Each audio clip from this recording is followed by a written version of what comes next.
Hello friends, welcome to class में आज का हमारा टॉपिक है दैनिक जीवन में रसायन।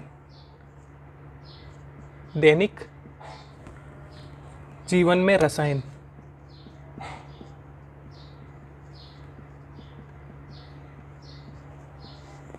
देखिए, इसमें मुख्य रूप से अम्ल, क्षार और लवण सम्मिलित है। तो सबसे पहले हम देखेंगे अम्ल के बारे में।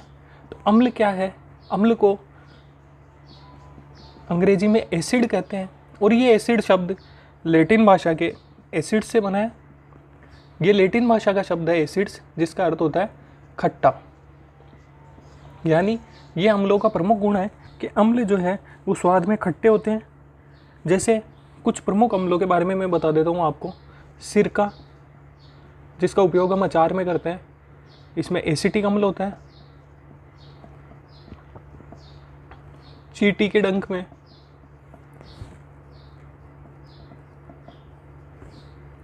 फॉर्मिक अम्ल होता है। खट्टे फलों में एस्कॉर्बिक अम्ल होता है।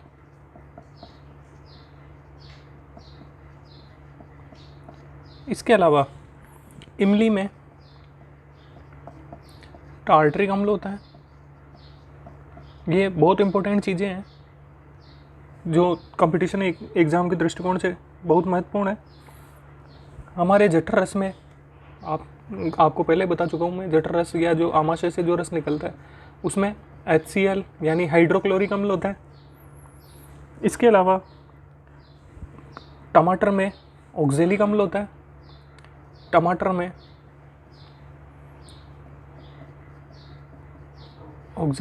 है। सेव में एप्पल में मेलिक अम्ल होता है। तो ये कुछ प्रमुख अम्ल है। अब देखिए, अम्ल नीले लिटमस को लाल कर देते हैं। लिटमस पत्र जो है, जो लाइकेन से प्राप्त होता है या जिसे लीचेन भी कहते हैं, नीले लिटमस पत्र को लाल कर देते हैं। अम्ल नीले लिटमस को लाल कर देते हैं। इसे आप याद रखने के दृष्टिकोण से ऐसे भी कह सकते हैं कि अनील,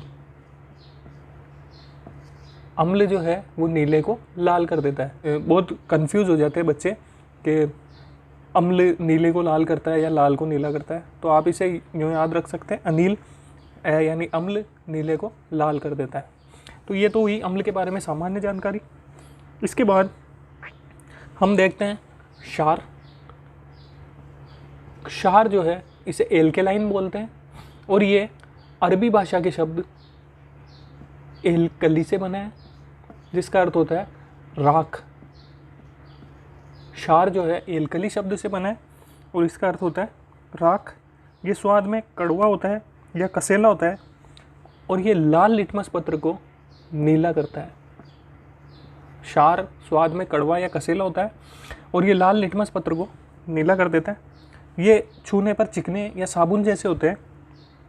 कुछ प्रमुख क्षार जैसे sodium hydroxide NaOH, sodium hydroxide,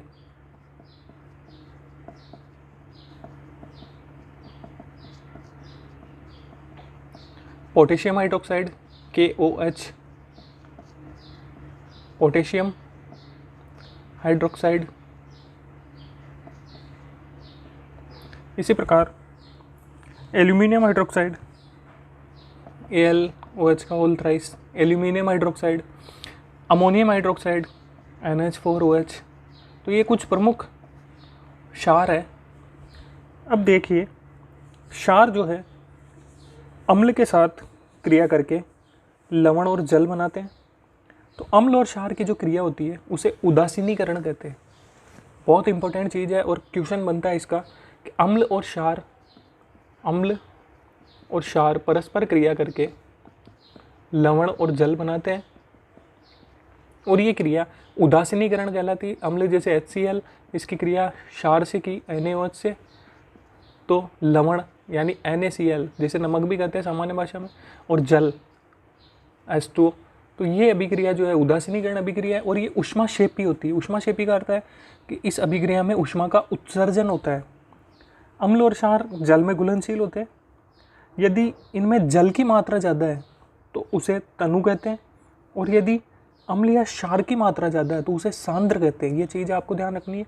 अगर जल ज़्यादा है अम्ल और क्षार के घोल में तो उसे तनु विलयन कहेंगे, और अगर अम्ल या क्षार की मात्रा ज़्यादा है तो उसे सांद्र कहते हैं। ठीक है, ये चीज़ क्लियर।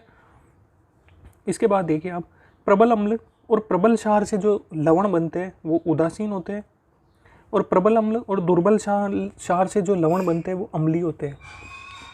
प्रबल अम्ल और प्रबल क्षार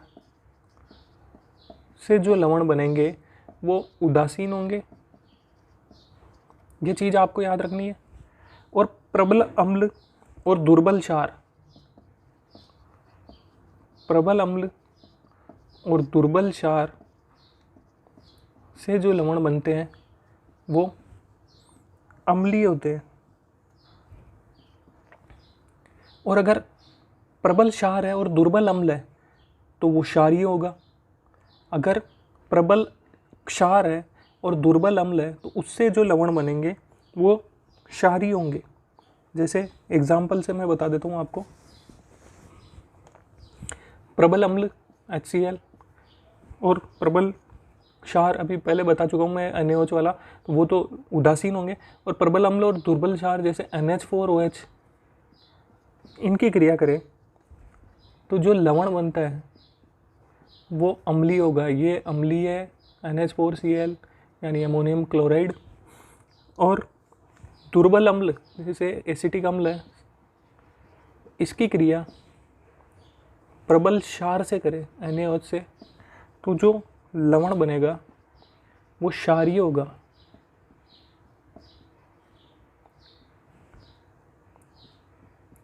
लवणों के गलनांक और क्वथनांक जो है वो ज़्यादा होते हैं, और ये क्रिस्टल के रूप में पाए जाते हैं। इस क्रिस्टल में क्रिस्टलन जल भी उपस्थित होता है। तो क्रिस्टलन जल क्या होता है? लवण के एक सूत्र इकाई में उपस्थित जल के अणुओं की निश्चित संख्या। लवण के एक सूत्र इकाई में उपस्थित जल के अणुओं की निश्चित संख्या क्रिस्टलन जल कहलाती है। इसे कहते हैं क्रिस्टलन जल। जैसे प्रश्न आता है ये कई बार, Na2CO3 10H2, तो ये जो 10 अणु जल के ये क्रिस्टलन जल के रूप में उपस्थित है। इसी प्रकार फिटकरी का सूत्र आपको याद होना चाहिए।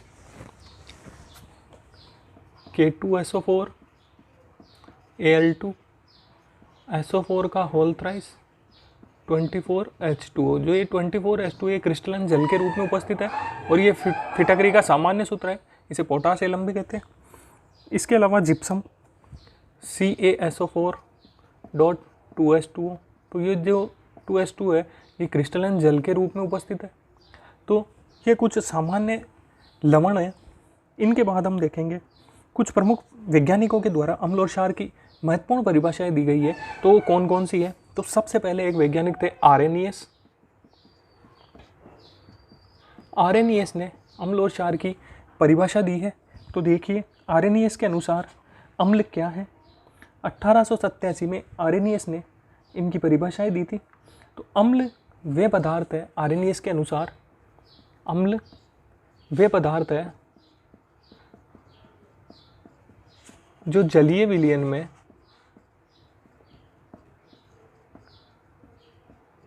H+ आयन देते हैं। बहुत इंपॉर्टेंट चीज़ है एग्जाम के दृष्टिकोण से। अम्ल वे पदार्थ है जो जलीय विलयन में विघटित होकर H+ या हाइड्रोजन आयन देते हैं। जलीय विलयन में विघटित होकर H+ या हाइड्रोजन आयन देते हैं, ये अम्ल है। और क्षार वे पदार्थ है जो जलीय विलयन में अपघटित होकर या विघटित होकर हाइड्रोक्सिल आयन देते हैं। क्षार जो है वो जलीय विलयन में विघटित होकर हाइड्रोक्सिल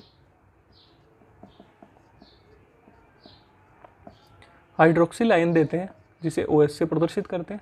जलीय विलयन में विघटित होकर हाइड्रोक्सिल आयन दे वो क्षार है, और जो जलीय विलयन में विघटित होकर हाइड्रोजन आयन दे H+ वो अम्ल है। अब इनके कुछ उदाहरण देख लेते हैं। मैं पहले आपको अम्ल के उदाहरण बताता हूँ। देखिए, जैसे HCl, जलीय विलयन में HCl जो है, एक क्यू लिख देता हूँ मैं यहाँ। जलीय विलयन का मतलब है एक्वा, यानी जलीय विलयन, ये विघटित होकर H+ और Cl- यानी ये हाइड्रोजन आयन। इसी प्रकार नाइट्रिक अम्ल, नाइट्रिक अम्ल विघटित होकर H+ NO3। इसी प्रकार सल्फ्यूरिक अम्ल, ये विघटित होकर 2H+ SO4-2। ऐसे ही एसिटिक अम्ल,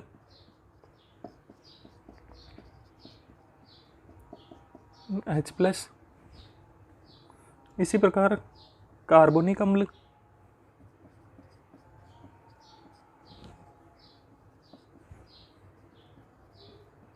तो ये कुछ प्रमुख अम्ल है।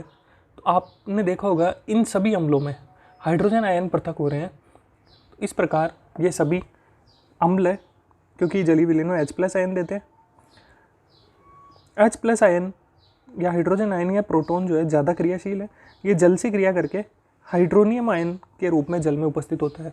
ये जो H+ है ये बहुत अधिक क्रियाशील होता है, इस कारण ये जल से क्रिया करता है और हाइड्रोनियम आयन के रूप में जल में उपस्थित होता है। ये हाइड्रोनियम आयन है। कुछ अम्ल जल में पूर्ण रूप से आयनित होते हैं। जो अम्ल जल में पूर्ण रूप से आयनित होते हैं उन्हें प्रबल अम्ल कहते हैं। ये आपको बिल्कुल याद रखना है। कुछ अम्ल जो है वो जल में पूर्ण रूप से आयनित हो जाते हैं, उन्हें प्रबल अम्ल कहते हैं। जैसे HCl है, H2SO4 है, HNO3 है, HCl यानी हाइड्रोक्लोरिक अम्ल, ये सल्फ्यूरिक अम्ल और ये नाइट्रिक अम्ल। कुछ अम्ल जल में पूर्ण रूप से आयनित नहीं होते हैं, उन्हें दुर्बल अम्ल कहते हैं। जो जल में पूर्ण रूप से आयनित नहीं हो वो दुर्बल अम्ल।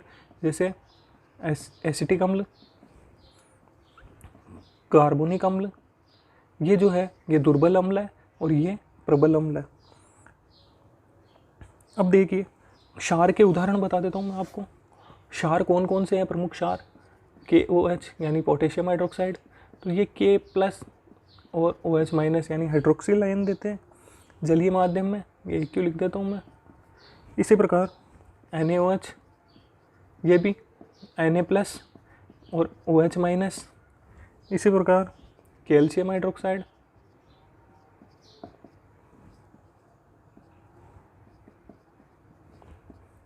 इसी प्रकार अमोनियम हाइड्रोक्साइड,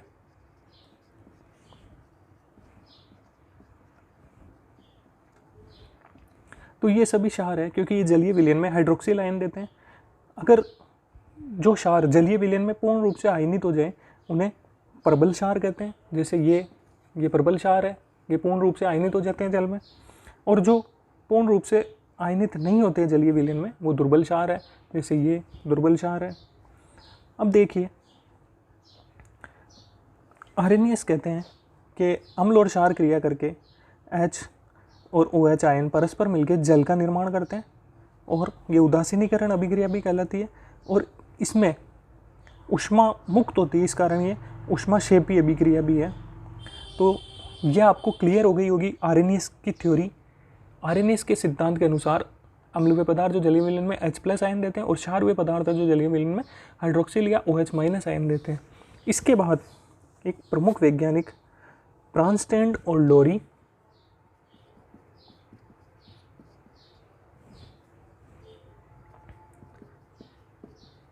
अम्ल और क्षार की परिभाषा दी है ब्रांस्टैंड और लोरी ने।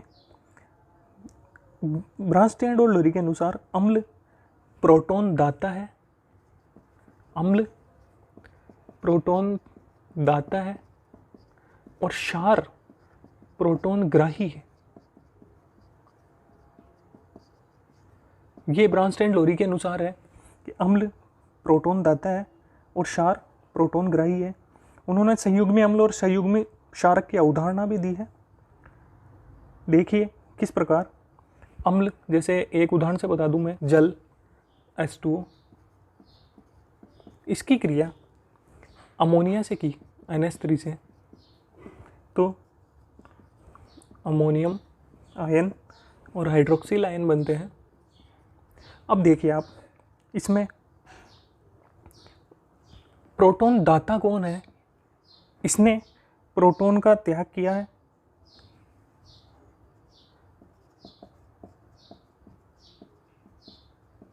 और इसने प्रोटॉन लिया है।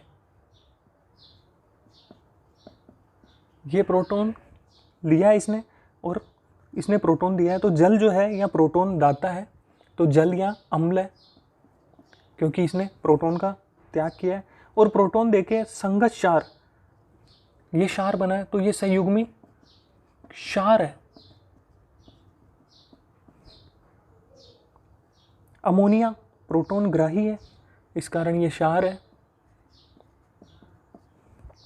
और प्रोटॉन ग्रहण करके संगत अम्ल अमोनियम आयन बना है, तो ये संयुग्मी अम्ल है। इन्हें अम्ल क्षार युग्म भी कहते हैं।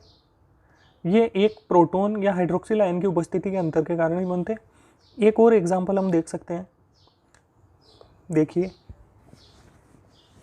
जैसे HCl हाइड्रोक्लोरिक अम्ल, इसकी क्रिया जल से की, तो क्लोरीन आयन और हाइड्रोनियम आयन बना है।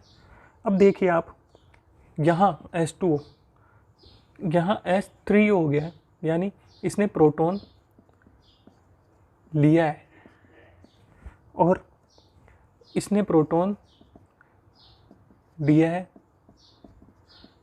तो HCl अम्ल है और H2O क्षार है। इसके संयोग से जो होना है ये संगत क्षार है और ये संगत या संयुग्मी अम्ल है। ये आपको क्लियर समझ में आ गया होगा। अब देखिए, ये संकल्पना जो है, कुछ एप्रोटिक जो अम्ल और क्षार है, जैसे CO2 है, कार्बन डाइऑक्साइड, सल्फर डाइऑक्साइड, या BF3 है, बोरोन ट्राइफ्लोराइड, इनके बारे में ये इन्होंने कोई स्पष्ट नहीं कर पाए कि ये अम्ल है या क्षार है या संयुग्मी अम्ल है, संयुग्मी क्षार है। तो ये अवधारणा कुछ विशेष रूप से जमी नहीं। इसके बाद अम्ल क्षार की लुईस अवधारणा के बारे में हम पढ़ते हैं। ये तीसरे वैज्ञानिक लुईस, अम्ल क्षार की लुईस अवधारणा या लुईस कंसेप्ट। तो लुईस क्या कहते हैं? अम्ल जो है वे पदार्थ हैं जो इलेक्ट्रॉन युग्म ग्रहण करते हैं। इलेक्ट्रॉन युग्म ग्रहण करते हैं। और क्षार वे पदार्थ हैं जो इलेक्ट्रॉन युग्म त्यागते हैं।